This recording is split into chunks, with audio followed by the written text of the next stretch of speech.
So as a leading proponent of mental health awareness, um, you've obviously been around the country and the world with different organizations, whether it be music schools or orchestras. Um, as you've seen these many different organizations, what are some things that you would like for these organizations to add or to change with the hopes of raising awareness for mental health and for helping musicians in their organizations? Yeah, I have a lot of thoughts on this. So, there are many things, right? There are ways to address mental health head on within organizations. There are basically external and internal ways to go about this. The external ways, which are more on their head, addressing specifically mental health, might look like, um, having a dedicated therapist for your organization. We've seen this. A couple music schools have dedicated therapists, Mhm. and I don't know why we don't all have it because we all need it. But just having access to that specific resource for a specific school is amazing. Like at a conservatory, for Yeah. example, or having more than one.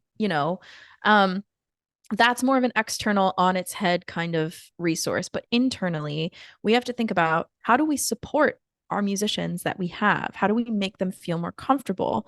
There are some amazing educators and administrators and musicians who I think are fighting the good fight, which means making things acceptable to talk about, Mhm. things like Sphinx, Mhm.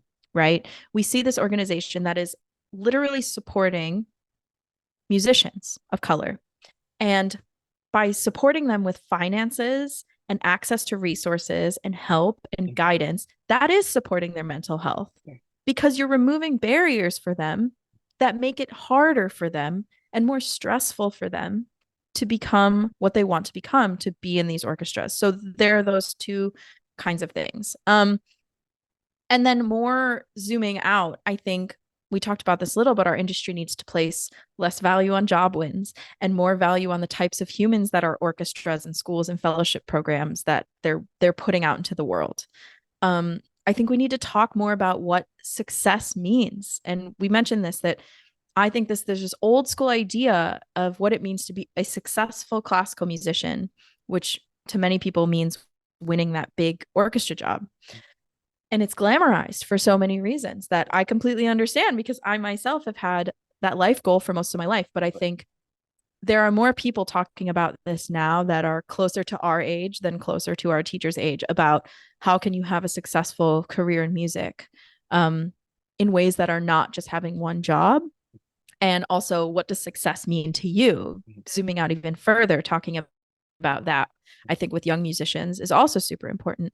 Um, I think orchestras and organizations can do a better job of listening to the people that work for them and listening to the world around them and noticing the changes. People like to joke and say orchestras are dying and we need to stay relevant and how do we become these 21st century musicians, and it's like stop and listen to the world around you, notice those changes and act on those changes.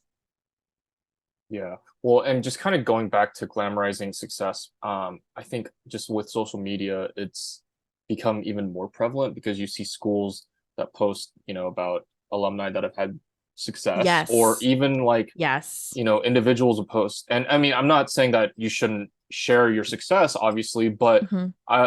on the flip side of it, I've actually, because of that, like being aware to that or being sensitive to that, I try not to share too much of that kind of thing on my own social media just because Yeah.